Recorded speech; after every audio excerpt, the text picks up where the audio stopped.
Ultimate X-Men, Shoff. We are here and we're to continue our Ultimate Universe talk. We've already talked about Ultimate Spider-Man's 1 and 2. If you want to check it out, you can look on our previous videos. We had a great talk. We're having a great time talking about Ultimate Spider-Man, but I don't know if we're going to have such a great time talking about Ultimate X-Men, Shoff. Let's get right into it because this is a Shoff exclusive. This is one that Shoff specifically requested to talk about. And I want to know why, Shoff. Why did you want to talk about this book so bad? Because it's written by Peach Momoko, and I could talk about Peach for hours. Yeah. Let's go, Who, Shoff. what, when, where, why? It's still a Declaration of Independence. Give us. Yeah, I think this is a really, really risky book for Marvel to be doing with bring Tim Costello in the chat. Bring on the poop session. Oh my god. I already love StreamYard. This is great. This is great. Yeah, this is a really risky book for Marvel with going this route, choosing this character, choosing this style, and we'll get into it. But yeah, there is a little blurb, and this has now become a bit of a tradition over here at this Comic Cooks. So I'm gonna go ahead and read the blurb so we know what we're getting ourselves into in the Ultimate X-Men universe. And I'm gonna do it like Nicolas Cage. You got lights, you got cameras, really cool technology. Okay. A diabolical genius known as the Maker used time travel to create his ideal Earth by systematically preventing anyone from ever becoming a superhero and establishing a secret council of supervillains that rules this world from the shadows. But recently, the Maker was locked away in a place called the City. And now the Maker's Council works to further exercise their influence on the world. Yeah, including Sunfire, Viper, and Silver Samurai, who oversee the eastern territory of Haino Kuni. I don't know if that's how you pronounce it, but that's how Nicolas Cage would, okay? So blame him. Don't blame me. The land of the sun. That's what Haino Kuni means. There, a young girl named Hisako Ichikini, I don't know, is about to find that her life has changed forever. Yeah. You bought me a car. Wow. All right. I'm done. Excellent channeling of Nicolas Cage into your essence, Shoff. This is a fantastic start to this Ultimate X-Men. Ask me if I bought this issue. Did I buy this issue? Did you buy this issue, Shoff? No, I stole it. Like the Declaration of Independence. Okay, I'm done. All right. Tell us, Shoff, what did you think about Ultimate X-Men #1? Man, as I said, risky, very bold. I'm going to get it right out of the way. Did not like it. I didn't like it. Thank you, Tim. I felt like this is a very strange choice to make when you've just you're coming off of the heels of Fall of X and the whole X-Men Krakoa saga that has been going on for the past few years.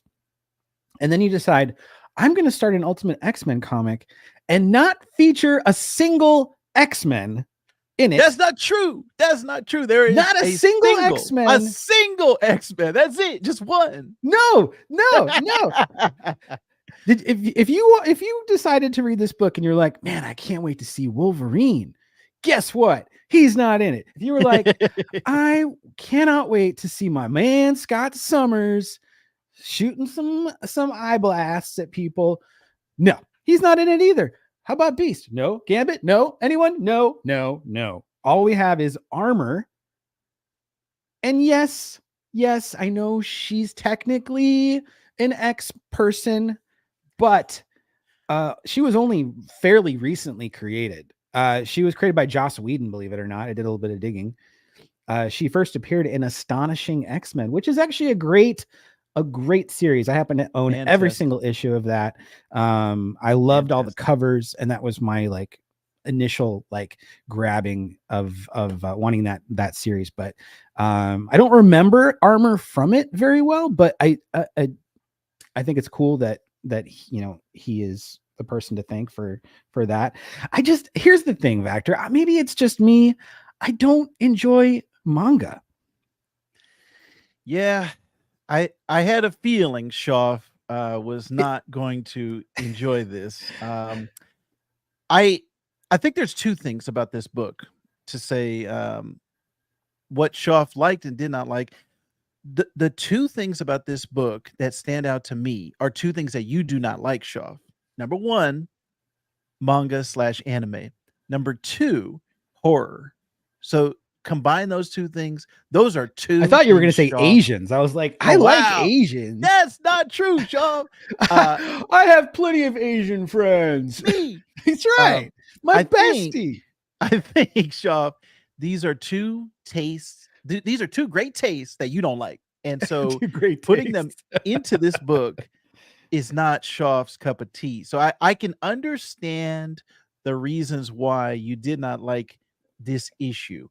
I do think it's an interesting choice for this Ultimate Universe and starting this version off with this storyline. I don't know what Marvel's goal is. I haven't seen them say, okay, this is what we want to do with this X-Men with this Ultimate Universe.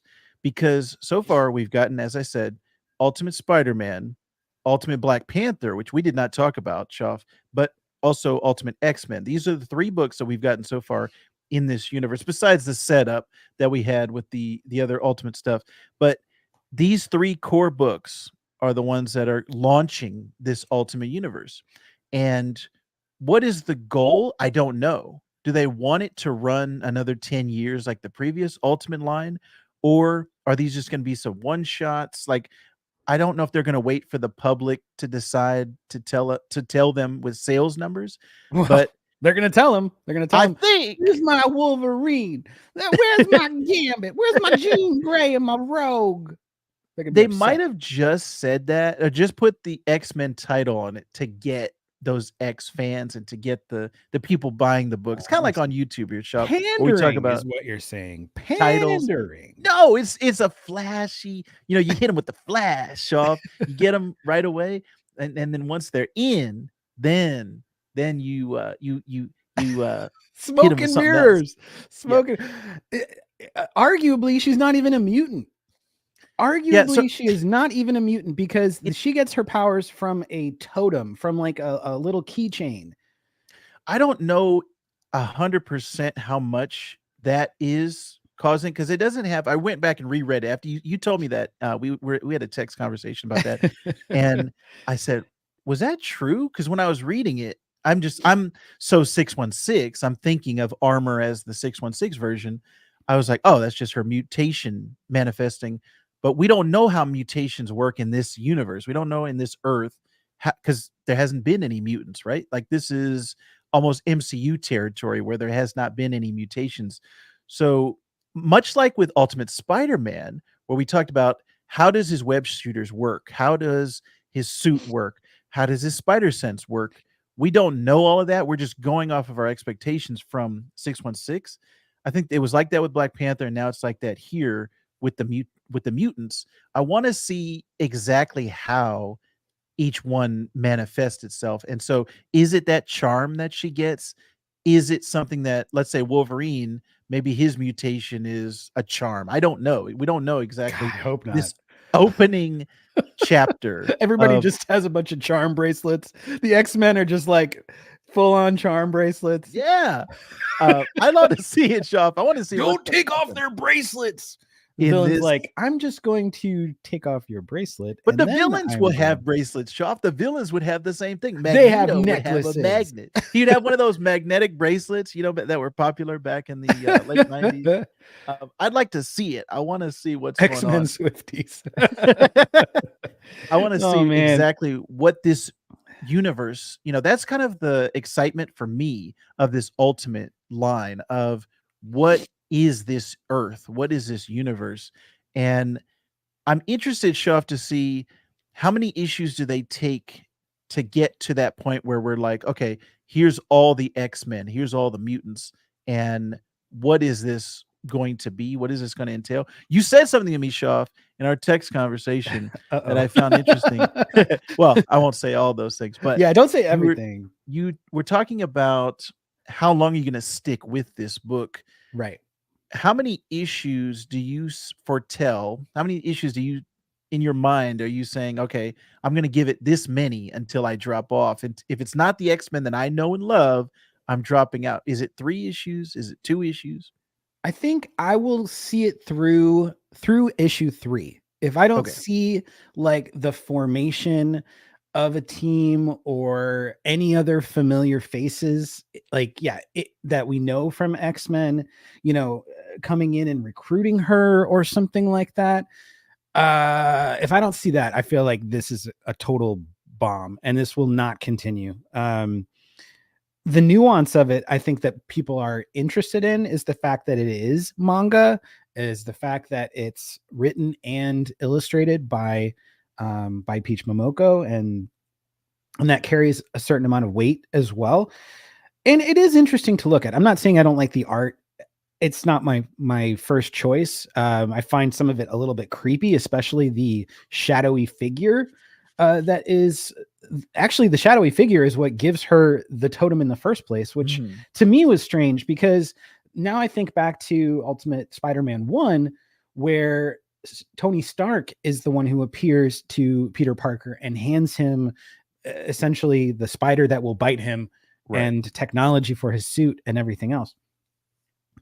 And he says in that, he's like, I'm going to be appearing to a bunch of heroes and I'm like 6 months in the future. And then we're going to all kind of like, reconvene and figure out how to take down the Maker, blah, blah, blah. Right. We're Maker's Council.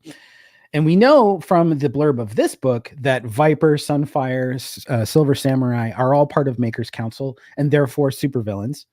And Sunfire's kind of hit or miss, right? Like we know Sunfire doesn't work very well within the team element. And that's why a lot of times like Sunfire may be a good guy, but at the same time, not always in alignment with the team dynamic. But Viper, aka Madam Hydra, depending on which version of it, always been, a baddie. And then Silver Samurai, of course, well-known established bad guy in the Wolverine sort of saga of things too. He has had some storylines where he has been like an anti-hero. But yeah, for the most part, like when you think about Silver Samurai, you're thinking of a bad guy. Yeah. And I think they purposely chose these characters for the most part because of the Japanese affiliation in there. Now, Viper doesn't really align except for the Wolverine movie because Viper was in that. But otherwise it doesn't really necessarily make sense unless it's just because of the Hydra piece of things. I don't know. We'll see. But at this moment right now, we only have one potential X person with armor, and it's just a weird choice. Now, I also am not a big fan of manga because of the connotation of the people who read it and absorb it and surround themselves and sort of just make it a part of their daily lives.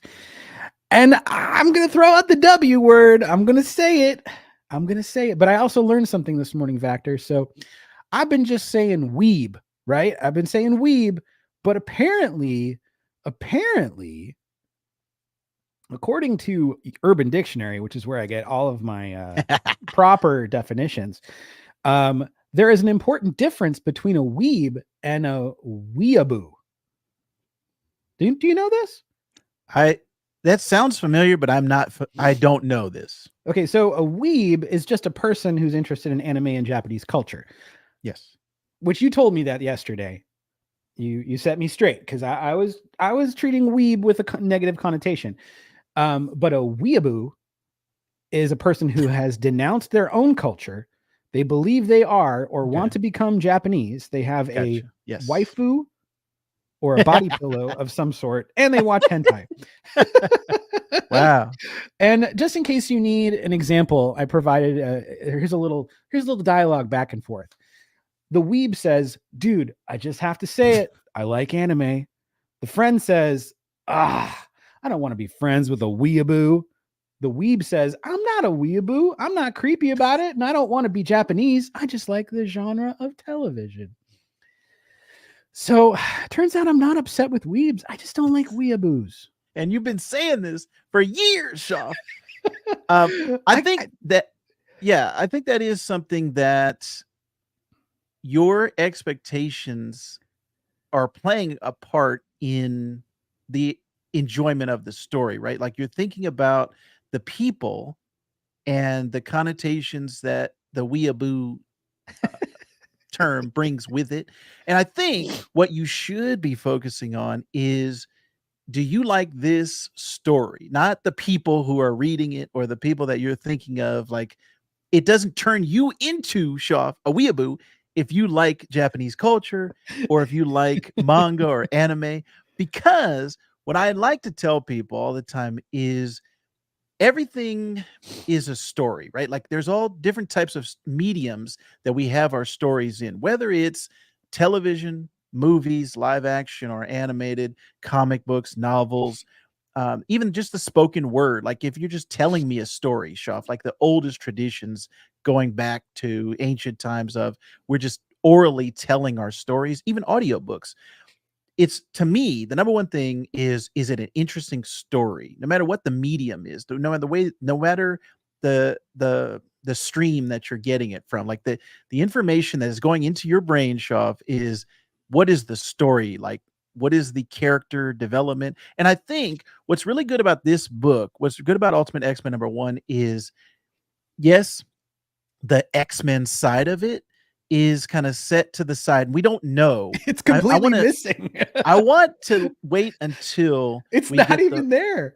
Well, we don't know, because it's like, let's say you get a TV show, right? The opening pilot, and in the first 15 minutes, you don't get the exact full storyline of what's going on yet. I think we need to give it a little more time and figure out what is the story in this opening volume. Whatever Peach Momoko has up her sleeve, what is that storyline? Maybe there is something in the next issue, even because even in Ultimate Spider-Man, I think there was stuff where we didn't know what was going on with the Goblin. We still don't know. We don't know what's going on with Peter's powers. We don't know what's going on with a lot of things, but it's setting up for the future. With this one, I want to know what is the status quo of mutation in this Earth, in this Ultimate Universe. But setting aside that part, the mutants and the X-Men, I think we will find out in later issues why this is called Ultimate X-Men number one. But for the people out there who have not read this book, I think the thing to focus on is, do you like manga? Do you like Japanese style storytelling? And then do you like horror? Because it's not overt in like, it's like specifically like a horror book. Yeah, it's not like Death Note or anything, but it's, there's in the background, like you said, like that shadow figure that gives her the charm.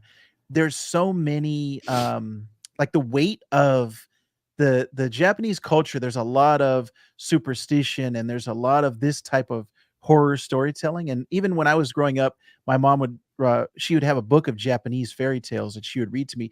Even in the fairy tales, there's like horror elements, and it's like, man, this is kind of dark for a kid's story. A little, they're talking about, one of my favorites was Momotaro, which is Peach Boy, little Peach Boy. And even in that, it's like man, there's kids getting killed in this and like eaten by demons. It's like, what is going on here? But that's just the way the Japanese are raised, and that's like their storytelling. So I think there's a lot of in the tradition of Japanese storytelling, horror is deeply seated in that, and you can even see it in like the Miyazaki stuff, like a lot of the Japanese animation that you get. There's a heavy horror vibes to it. So in this one, it feels very Japanese to me. Peach Momoko doing both the story and the art is interesting to me. Like she doesn't speak English, so there's a translator that's involved that's translating the dialogue. But we've only seen her as an artist up to this point, and a Okay. lot of cover art. This is the first time I've seen her write a book, so I'm just interested to see what story does she have to tell with this character. And it is a very character driven thing where it's like it is so focused on armor and what she's going through. There's like suicide involved with her Yeah, there's dark friends. themes for sure. Yeah, there's Dark a themes. lot of that stuff in the background. So I think, Guilt is a big part of yeah, it. Yeah. if you're just focusing on it as, all right, this is Hisako's story and what is she going through. Maybe she is our gateway, kind of like Jubilee was in the Ugh, original 92 X-Men, don't which get me Shoff loves started. Jubilee. No, That's his favorite no. X-Men character. I think Her that power is is fireworks. that's gonna be, does a mall baby eat chili fries, Shoff?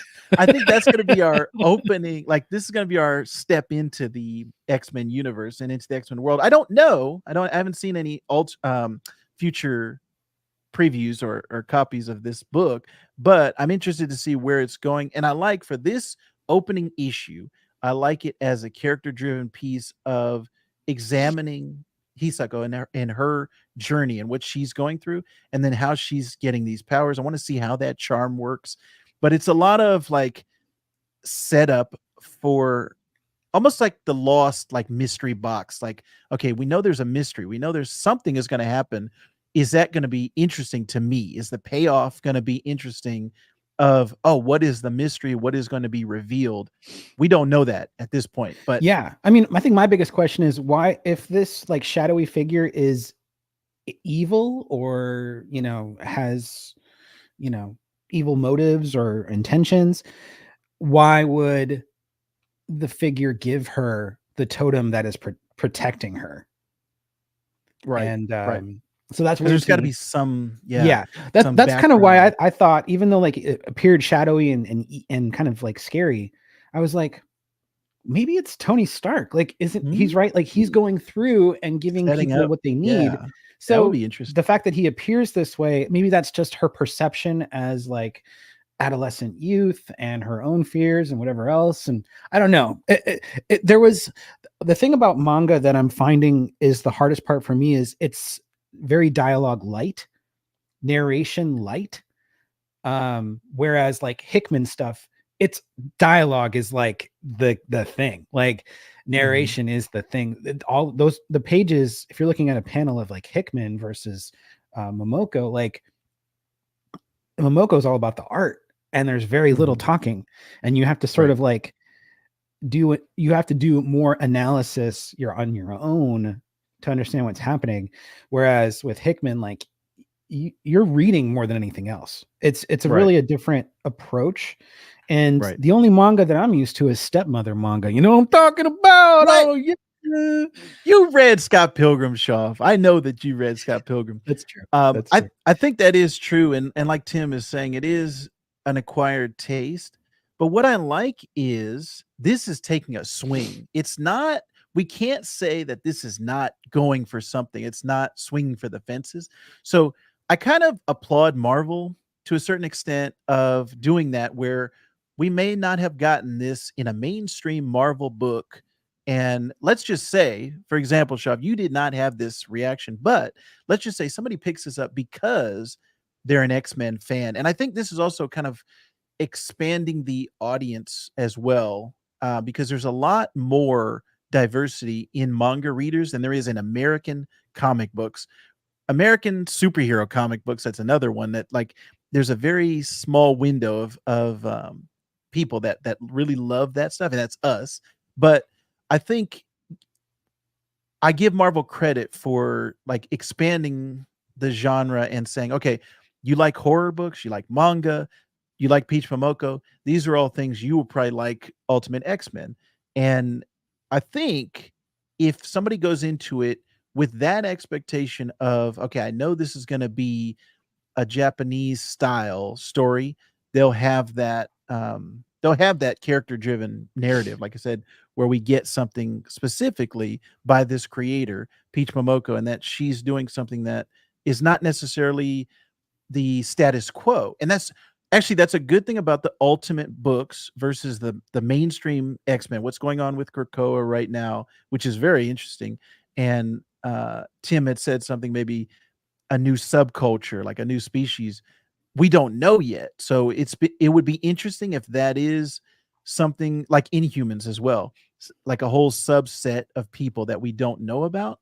But maybe it's just like you were saying, the charms where anybody can get a charm, right? Like it's just the Dr. Fate helmet or something, something, some item, some mystical amulet or something that you get that anyone can possess. And it's not necessarily like, oh, it's destiny that that person was supposed to get those powers, or I'd be interested to see what exactly is going on. It's hard to talk about at this point because we just don't know where Yeah, it's but going. that's the failing of this first issue, in my personal opinion. That you don't have any established mutants. You don't even know if she is one. She's certainly not part of any group, so there's no X-Men yet, as far as we're Mhm. aware. There's no Right. other characters that are recognizable that are part of any team. They mention those three villains, but they don't show them at all within the issue. And so that's a full issue of world building, but not much of the world has even been built. So I'll give it a couple more issues. I mean, the next one is on sale in April. Ultimate Black Panther 2 is on sale this month. So sometime in March. I don't have the official date in front of me. And then Ultimate Spider-Man 3, which Ultimate Spider-Man, that's the one that's truly cooking. Ultimate X-Men, we'll let it simmer. A watch pot never boils, right? So we're going to go ahead and I'll give it the benefit of the doubt because I do want it to be successful because I love the X-Men. But I am also very partial to the core team of X-Men, and to not have any of that present to me is blasphemy. So that's going to be kind of tough. I think it is weird that the title of X-Men makes you think of a team, and then when you open the book, it's a solo story. It's Yeah. just focused on armor. So I do want to see, does the team come into play in the next issue, or is it going to be further down the line? And who is on the team? Because we don't know where Xavier is. We don't know what the status quo in this universe is. If the Maker moved something around and killed Xavier, I don't know. We don't know what's going on. So I want to know, Shoff. That's, I think, to me, the winning part of this book, the pro of this book, is that it's hooked me curiosity wise of, well, what's going to happen and how is this different from the 616 that I already know and love. And also on top of that, I just have an affinity for Japanese culture and Japanese storytelling. So to me, this was a win. This was not as good as Ultimate Spider-Man to me, but I also did not hate the book. So I'm just kind of right in the middle, Shoff. I enjoyed it.